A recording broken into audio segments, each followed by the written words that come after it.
Alam mo ba na may mga tribo sa Pilipinas na kinatatakutan noon pa man? Hindi sila basta-basta ginagalaw dahil kilala sila sa pagiging mabangis, mapaghigante at sa kanilang mga ritual na nakakakilabot.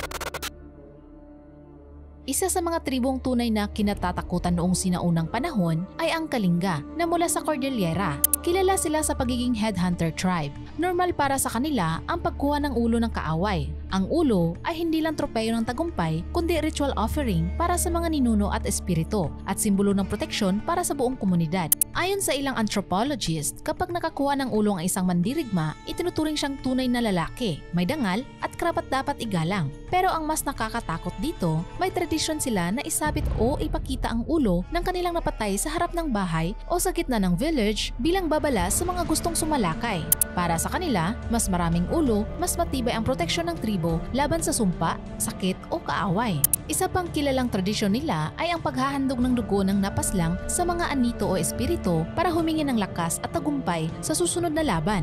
Ginagawa ito sa pamamagitan ng ritual na may kasamang sayaw at awitin ng matatanda habang dinudugo ang ulo ng kalaban. Sinasabing noong unang panahon ng Kastila at Amerikano, takot na takot ang mga sundalong pumasok sa teritoryo ng Kalinga dahil marami sa kanila ang hindi na nakabalik. Kung hindi kanila kilala o kung itinuturing kanilang banta, maaaring maging target ka ng kanilang mandirigma. Bagamat hindi na nila ginagawa ang headhunting, makikita pa rin sa kanila ang diwa ng pagiging mandirigma, tapang at determinasyon. Sa ngayon, kilala sila sa kanilang pagbabatok o traditional tattooing. Para sa kanila, ang tattoo na ito ay hindi palamuti lamang, kundi may malalim na kahulugan.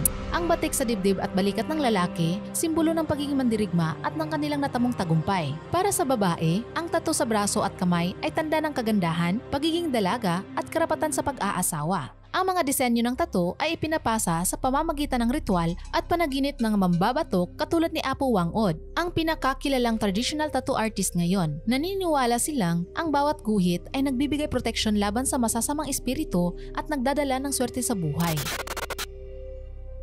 Ang Ilongot, na kilala rin bilang Bugkalot, ay isang tribo na matatagpuan sa kabundukan ng Sierra Madre at Caraballo sa Luzon. Kilala sa kanilang tradisyon ng pangunguha ng ulo o headhunting. Ayon sa mga pag-aaral ng cultural anthropologist na si Renato Rosaldo, para sa Ilongot, ang pagputol ng ulo ng kaaway ay hindi lamang dahil sa galit o digmaan. Ito ay isang ritual na nagpapagaan ng matinding emosyon o grief na nararamdaman ng mandirigma lalo na kapag may namatay sa pamilya para di umano makabalik muli sa normal na buhay. Ang proseso ay inilalagay raw muna ang ulo sa isang basket at isinasama sa ritual dance bago itapon sa ilog. Sa ganitong paraan, naniniwala silang na iwawaksin nila ang mabigat na damdamin. Noong 1970s, isinusulong ng gobyerno at missionaries ang pagwawakas ng headhunting tradition at karamihan sa Ilongot ngayon ay namumuhay ng tahimik bilang farmers at hunters. Ngunit noong sinaunang panahon, kapag narinig mo ang pangalan ng Ilongot, takot ang iyong mararamdaman dahil kilala sila sa kanilang fierce headhunting raids sa kalapit na tribo.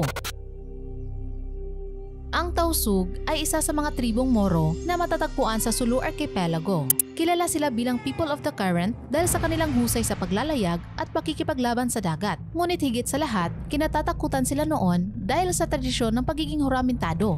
Ano nga ba ang huramintado? Ito ay mandirigmang Tausug na nanunumpa sa ala bago lumusob sa kalaban sa pamamagitan ng suicide attack. Ginagawa nila ito dahil naniniwala silang kapag namatay sila bilang huramintado, tiyak ang kanilang pagpasok sa paraiso. Ayon sa mga history records ng American occupation sa Sulu, kapag naging huramintado ang isang Tausug, magsusuot siya ng puti bilang simbolo ng kalinisan at kapatiran kay ala. Hahawak na matalim na kris o barong at susugod sa kampo ng kaaway nang walang takot sa kamatayan. Dahil dito, itinuturing sila noon bilang pinaka-nakakatakot na warrior class sa buong Mindanao at Sulu. Bukod dito, kilala ang Tausug sa kanilang martial arts na silat at kuntaw. Ginagamit nila ito noon sa digmaan at ngayon bilang paraan ng self-defense at cultural discipline.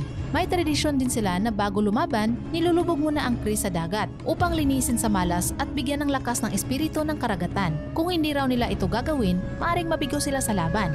Sa kabila ng lahat ng ito, makikita hanggang ngayon ang warrior spirit ng Tausug sa kanilang tapang, disiplina at mataas na respeto sa tradisyon. Ayon sa NCCA, ang kanilang kultura ay pinagsama-samang sining, relihiyon at pandirigma.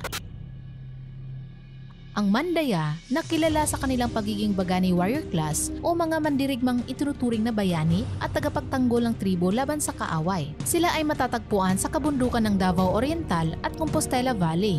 Noong unang panahon, kinatatakutan ang Mandaya dahil sa kanilang ritual ng pagiging Bagani. Hindi basta-basta maging Bagani, kinakailangang makapatay ka ng kalaban bilang patunay ng iyong tapang. Kapag ikaw ay naging Bagani, may karapatan kang magsuot ng pulang headcloth at magdala ng espesyal na sandata bilang simbolo ng iyong status. Mayroon din silang nakakatakot na tradisyon na kapag nakapatay ang Bagani, isinusunod nilang inumin ang dugo ng kaaway o ipahid sa kanilang sandata. Ginagawa ito hindi para lamang ipakita ang tapang, kundi bilang ritual upang mapanatili ang lakas at espiritual na proteksyon ng kanilang espada. Kung hindi kasi nila ito gagawin, maaaring magdala ng malas o pagkatalo sa susunod na laban. Bukod sa warrior traditions, kilala rin ang Mandaya sa kanilang kakaibang dagmay weaving. Ang dagmay ay telang gawa sa abaka pero hindi ito basta-basta hinahabi.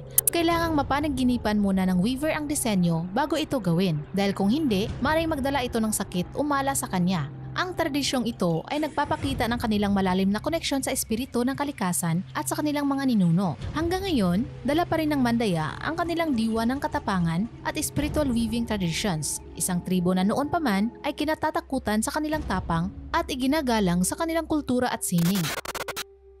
Bago tayo magpatuloy, i-like mo muna ang videong ito. Baka makalimutan mo eh. Mag-subscribe ka na rin para friends na tayo. Okay.